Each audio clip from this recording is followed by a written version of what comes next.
Hey guys, welcome back to Poprageous, and I am Danny Alex, and we're reviewing Garfield, starring Chris Pratt. Now, I'm not going to pull any punches on this movie because it felt like a stereotype corporate animated movie that fell flat almost right from the start. One thing for sure, you had to have a good night's sleep the night before sitting down to watch this thing, and yes, I didn't, so I was dozing off. I actually had to watch it a second time just to do this review, and having seen it twice, it didn't get any better the second time around, and there are some obvious reasons. That's not your mother, it's a man, baby! I'll admit, I was wrong when I initially thought that Chris Pratt may be a pretty good Garfield. Well, he wasn't. Go on. It felt like you were at a concert and a band on stage played nothing but two notes the entire show.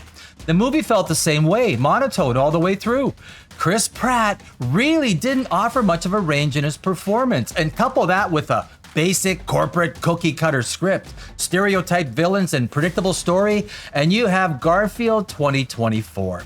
Logical. The movie did get a lot of the ticks that make Garfield the character that he is, and that could perhaps be a part of the problem. I mean, Garfield is a predictable two-dimensional character to start with. His personality is by default nuanced, making him relatable to diehard fans, but flat and boring to the rest of us. It's like you already know exactly what to expect from the character. So the story had better be a roller coaster ride with a lot of dynamic mood and pace swings. Well, we didn't get none of that either. It was more like being on one of those moving kiddie trains, that goes around in a circle.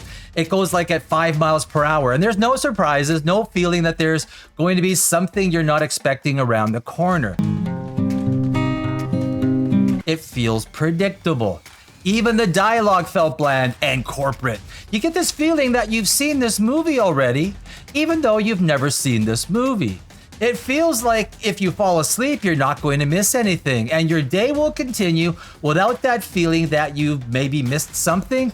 Well, maybe $30 you had to fork over to get into the theater to buy popcorn to sit down and watch this damn thing. That's about it. Well, that sucks. Chris Pratt definitely wasn't the best choice to voice this character, and I am a Chris Pratt fan.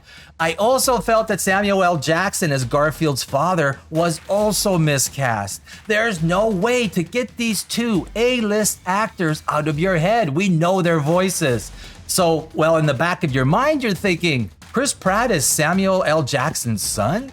But I will give it high marks to Hannah Paddington for her performance doing the voice of Jinx.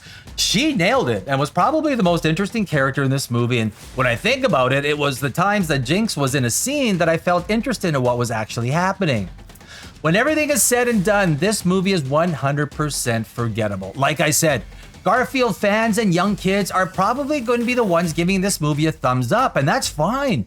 But for me, this movie is the kind of flick that you watch streaming on a Saturday night so you could quickly and easily fall asleep. This movie can do that. It has that power. On a scale of 1 to 10, I'm giving Garfield a generous 6.0.